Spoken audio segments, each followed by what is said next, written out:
Ya, pagi hari ini kita akan membahas tentang pilihlah yang tepat, saudara.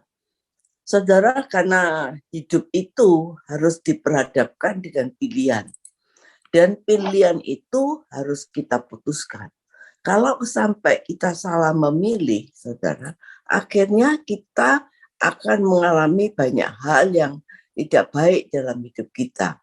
Tapi kalau kita pilih yang tepat, sesuai dengan kehendak Tuhan, maka saya percaya bahwa apa yang kita pilih itu akan menjadi berkat.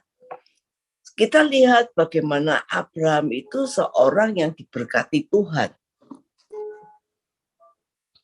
Dan keponakannya Lot juga diberkati Tuhan. Selama kita hidup kita benar, pasti Tuhan itu memberkati kita. Tetapi kita sebagai orang percaya, ikut Tuhan itu jangan cuma cari berkat ya. Tapi kalau kita cari kerajaan Allah, maka segala sesuatu itu akan ditambahkan kepadanya. Saudara, kalau kita membangun kekristenan kita atas dasar berkat dan mujizat, maka kekristenan kita itu tidak akan kuat. Di Alkitab ditulis berapa kali Yesus membuat mujizat, itu selalu orang berbondong-bondong datang pada dia. Ada orang yang lapar ya. Dan kita lihat bagaimana Yesus pernah membuat mujizat, memberi makan 5.000 orang sampai kenyang. Dan pada waktu itu Yesus berkata, semua datang untuk menjadi kenyang. Karena itu Alkitab mencatat bahwa ketika Yesus membuat mujizat, Alkitab katakan selalu orang berbondong-bondong mengikut Yesus. Pertanyaannya, di mana 5.000 orang waktu Yesus ada di atas kayu salib?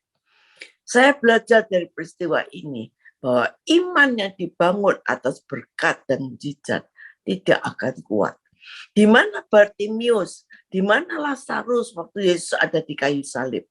Saudara, yang ada cuma Maria Magdalena, yaitu seorang pelacur. Jadi kekristenan jangan dibangun atas berkat dan mujizat. Berkat dan mujizat itu akan mengikuti kita. Tapi jangan itu menjadi dasar membangun iman kita. Karena kekristenan yang dibangun atas dasar mujizat itu tidak kuat. Tetapi kekristenan yang dibangun di atas dasar salib, maka senantiasa itu akan memberkati kita. Saudara, saat kita ditekan, saat kita ditindas, ya, kita mengalami aniaya, dan saudara tetap menyembah Tuhan, tetap mengucap syukur, itu baru luar biasa. Saudara, kita lihat Abraham itu diberkati Tuhan. Lot juga diberkati Tuhan. Tetapi ternyata berkat yang mereka terima itu menimbulkan masalah. Zaman dahulu orang kaya itu dilihat dari jumlah ternaknya, ya. Jadi tidak dilihat dari jumlah rumahnya atau jumlah depositonya, enggak. Dilihat dari jumlah ternaknya. Ternaknya Abraham ini ribuan. Ternaknya Lot juga ternyata ribuan. Abraham diberkati, Lot juga diberkati. Tetapi berkat ini akhirnya menimbulkan masalah. Dan suatu kali ternak Abraham ini menjadi sangat banyak dan ternak Lot ini menjadi sangat banyak. Dan mereka bertengkar untuk memperebutkan lahan demi supaya ternaknya ini mendapat makanan. Karena mereka sangat diberkati sehingga mereka tidak bisa lagi menampung kekayaan kambing domba yang sekian banyak. Daripada berkelahi, mending mereka berpisah. Kita lihat bahwa dua orang ini adalah orang yang sama-sama takut akan Tuhan, ya. Lot dan Abraham ada dalam rumah yang sama, ya, dan dikatakan kedua orang ini punya Tuhan yang sama, ya, punya pelayanan sama, punya gereja yang sama umpamanya, ya. Tapi dua orang ini mempunyai pilihan yang berbeda. Abraham sebagai paman yang paling tua, dia sangat bijak. Dia bilang sama Lot, Lot, kamu pilih mana? Kalau kamu pilih ke kanan, aku pilih ke kiri. Kalau kamu pilih ke kiri, aku pilih ke kanan. Sebagai paman yang paling tua dan bijak, dia menyilahkan Lot untuk memilih. Dengan keputusan yang salah, Lot keluarganya akhirnya harus menerima akibatnya karena keputusan yang salah. Akibatnya keluarga Lot harus menghadapi segala konsekuensinya. Kita lihat di dalam Kejadian 13 ayat 10. Lalu Lot melayangkan pandangnya dan dilihatnya bahwa seluruh lembah Yordan banyak airnya seperti taman Tuhan, seperti tanah Mesir sampai ke Soar. Hal itu terjadi sebelum Tuhan memusnahkan Sodom dan Gomora. Ketika Abraham kasih pilihan pada Lot, maka kalimat yang pertama dikatakan, Lot melayangkan pandangannya. Dilihatnya, untuk melihat itu perlu mata, saudara. Dan sayang, Lot tahu bahwa dia punya Allah yang sama dengan Abraham. Tapi waktu dia dihadapkan kepada sebuah pilihan, dia tidak pernah tanya sama Tuhan. Dia tidak tanya sama Tuhan, tapi dia cepat-cepat memandang pakai matanya sendiri untuk memilih. Dan Lot lebih memilih penglihatannya daripada memandang Tuhan. Kan mata ini selalu muncul ya, mata jasmani ini selalu menipu. Seperti Hawa ya, jatuh dalam dosa. Itu karena apa? Matanya memandang keinginan buah yang tidak boleh dimakan. Dosa yang pertama kali muncul karena manusia tertipu dengan matanya. Saudara, mata jasmani ini selalu menipu.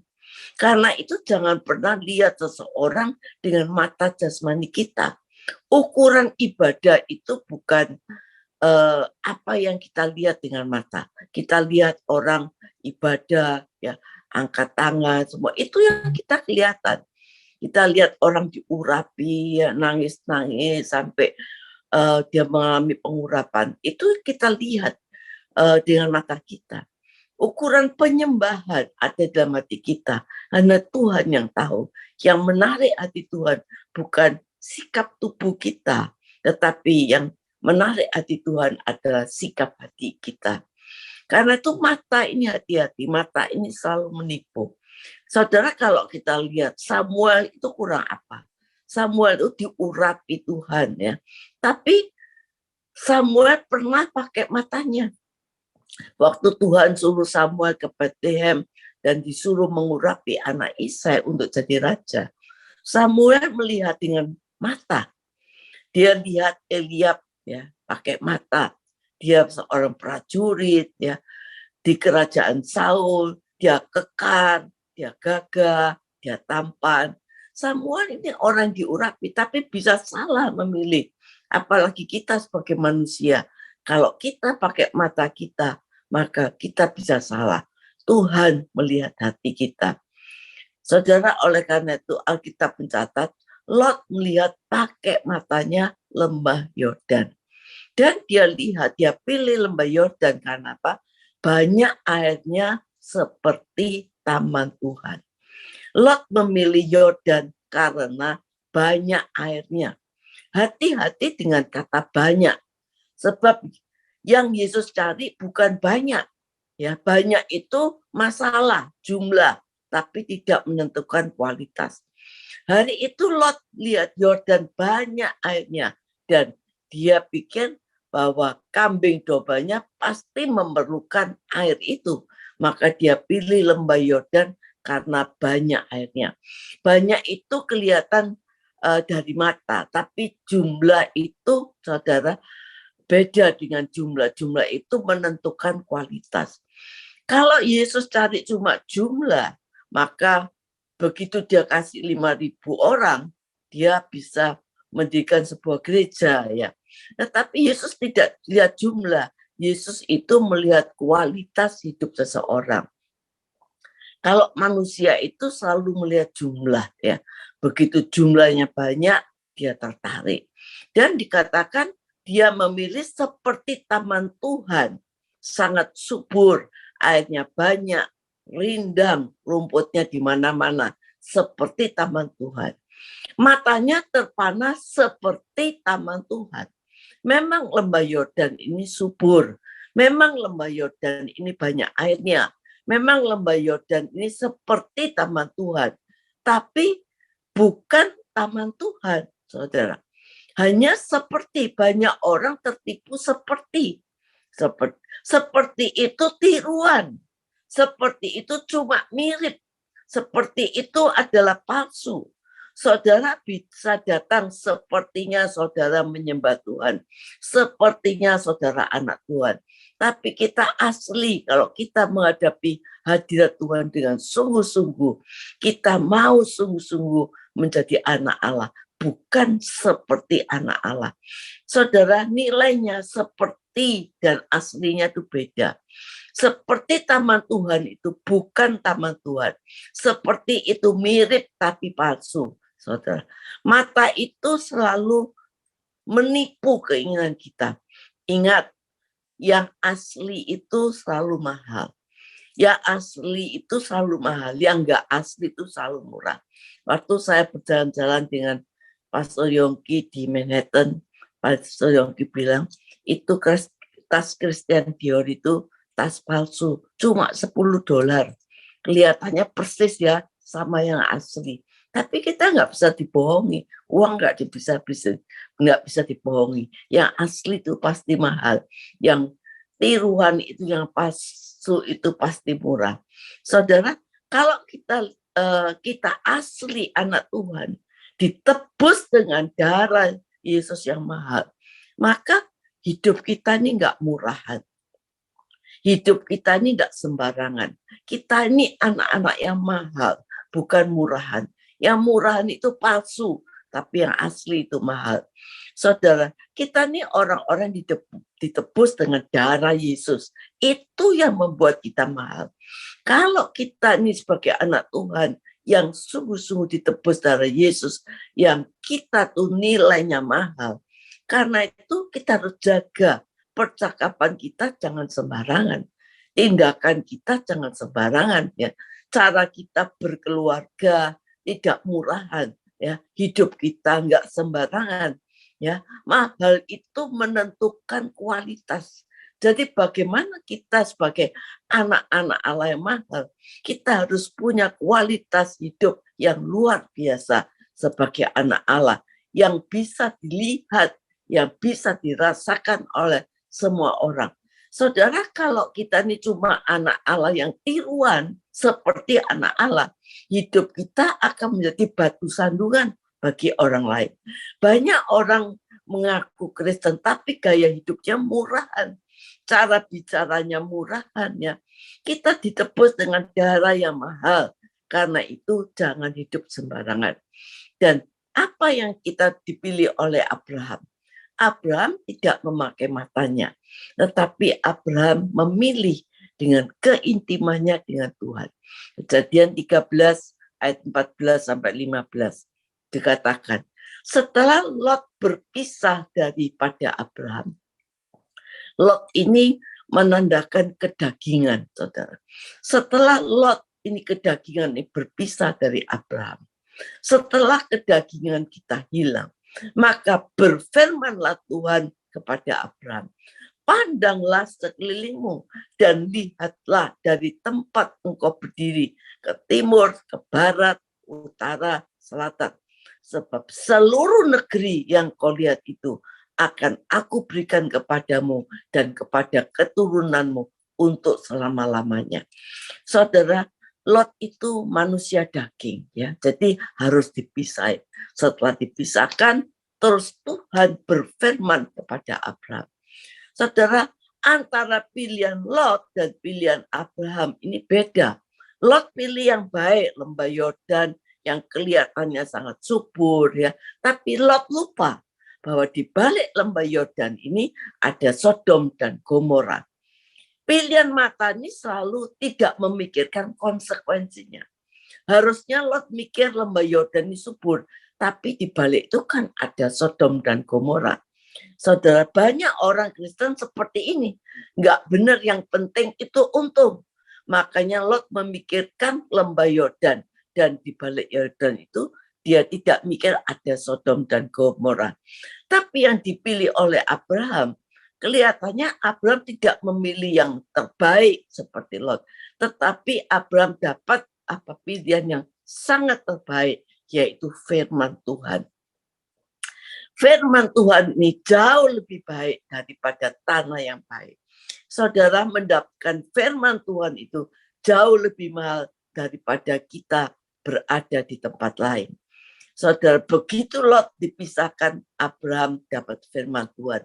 Sepertinya Tuhan bilang, enggak apa-apa, kamu dapat firman Tuhan, kamu dapat Tuhan. Kalau kita dapat firman Tuhan, kita dapat Tuhan, maka kita dapat segalanya. Oleh karena itu, pilihlah yang tepat. Saudara, kalau kita datang ke gereja, kita cari berkat dan mujizat, saudara dapatkan Tuhan, maka saudara akan mendapatkan semuanya. Kalau kita cuma cari berkat dan mujizat, kita bisa dapat dan kita bisa enggak. Tapi kalau kita cari Tuhan, kita cari firman-Nya, saudara, maka kita cari pribadi Tuhan, maka kita tahu kita akan mendapatkan segala-galanya. Karena surga itu adalah milik kita. Saudara, pandanglah sekelilingmu. Mungkin lebih gersang dari sungai Yordan. Tapi bukankah Allah sanggup membuat padang gurun menjadi mata air? Tempat kamu berdiri, mungkin nggak ada airnya. Tempat yang kamu berdiri, aku urapi. Pandang sekelilingmu, dan lihatnya dari tempat engkau berdiri ke timur, barat, utara, selatan. Seluruh negeri itu akan menjadi bagian kepada keturunanmu. Kuberikan kepada keturunanmu untuk selama-lamanya. Akan kuberikan semuanya itu. Saudara, Abraham dapat yang terbaik, yaitu firman Tuhan. Meskipun tidak dapat lembah Yordan, ya, nggak apa-apa. Ya. Lot dapat lembah Yordan, di belakangnya ada Sodom Gomora. Akhirnya mendapat satu konsekuensi yang sangat menyedihkan, bagaimana istrinya jadi tiang garam, kekayaannya habis. Kalau saudara dihadapkan pada masa depan, saudara, kita dihadapkan pada satu pilihan yang terbaik. Saudara, dalam bisnis, dalam apapun juga, kalau saudara suruh memilih, ayo tanya Tuhan. Jangan memilih sesuai dengan keinginan yang kita lihat dengan mata kita. Jangan pakai mata kita, karena mata kita ini bisa menipu, saudara. Hati-hati sama mata kita. Pilihlah firman. Hidup kita bukan ditentukan oleh mata kita, apa yang kita pandang baik. Tapi hidup kita ditentukan oleh firman. Perkataan firman yang mati bisa bangkit kembali. Yang buta bisa melihat. Yang lumpuh bisa berjalan. Bagi Tuhan tidak ada mustahil. Oleh karena itu, pilihlah sesuai dengan apa yang dikatakan firman Tuhan. Ayo, kalau kita memilih dengan apa yang dikatakan firman Tuhan, maka semuanya itu akan menjadi berkat. Bukan cuma buat kita, tapi sampai keturunan kita akan menjadi berkat. Oleh karena itu, jangan memilih dengan mata jasmani, tapi pilihlah sesuai dengan firman Tuhan. Maka kalau kita memilih dengan apa yang sesuai dengan firman Tuhan, apa yang kata Tuhan, maka hidup kita akan menjadi berkat, bukan bagi anak cucu kita, keturunan kita, tapi hidup kita menjadi berkat bagi semua orang. Amin. Dan saya akan berdoa untuk semua yang mengikuti Zoom pada pagi hari ini. Biarlah Tuhan, apa yang kami kerjakan, apa yang kami pilih dalam hidup ini, biarlah kami memilih apa yang sesuai dengan perkataan Tuhan. Karena hidup ini bukanlah hanya untuk kita lihat dengan mata. Mata kita bisa menipu kita. Mata kita bisa salah melihat. Tapi kalau kita menuruti firman Tuhan tidak pernah salah. Kita tahu firman Tuhan sanggup melakukan yang tidak ada menjadi ada. Oleh karena itu pagi hari ini kami melihat Bagaimana kita pendoa-pendoa syafaat yang setia setiap hari untuk datang pada Tuhan karena punya hati yang sangat mengasihi Tuhan. Dan Tuhan tidak melihat yang lain, Tuhan melihat hati. Kita percaya yang bekerja saat ini, tangan-tangan yang bekerja saat ini, Tuhan sanggup memberkati kita semua. Karena kita memilih Tuhan, kita memilih pada pagi hari ini mengambil keputusan untuk mencari Tuhan. Kita percaya apapun yang kita alami, mungkin kita sakit, kita dalam keadaan susah, kita dalam keadaan saat ini yang tidak enak, mungkin hal yang menyebalkan dalam hidup kita. Ayo kita tetap mengucap syukur kepada Tuhan. Kita tetap menyembah Tuhan dengan hati kita. Kita percaya Tuhan melihat hati. Waktu kita bertemu dengan Tuhan, kita menyembah Tuhan, bertemu dengan Tuhan, pasti ada satu perubahan yang baik.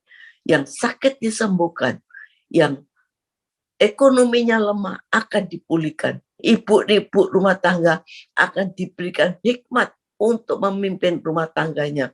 Sehingga kita semua menjadi hidup kita diberkati dan tidak menjadi sandungan, tapi hidup kita semua menjadi berkat. Saya berdoa dari tempat ini, biarlah kita semua sungguh-sungguh percaya akan firman Tuhan. Hidup dari firman, hidup dari perkataan firman. Dan sebagai anak-anak Tuhan kita yang sungguh-sungguh ditebus dengan darah yang mahal, kita ini anak-anak Tuhan yang mahal. Saudara, anak-anak yang Tuhan yang mahal, kita tidak perlu takut apapun keadaan kita. Tuhan tetap memelihara kita. Amin.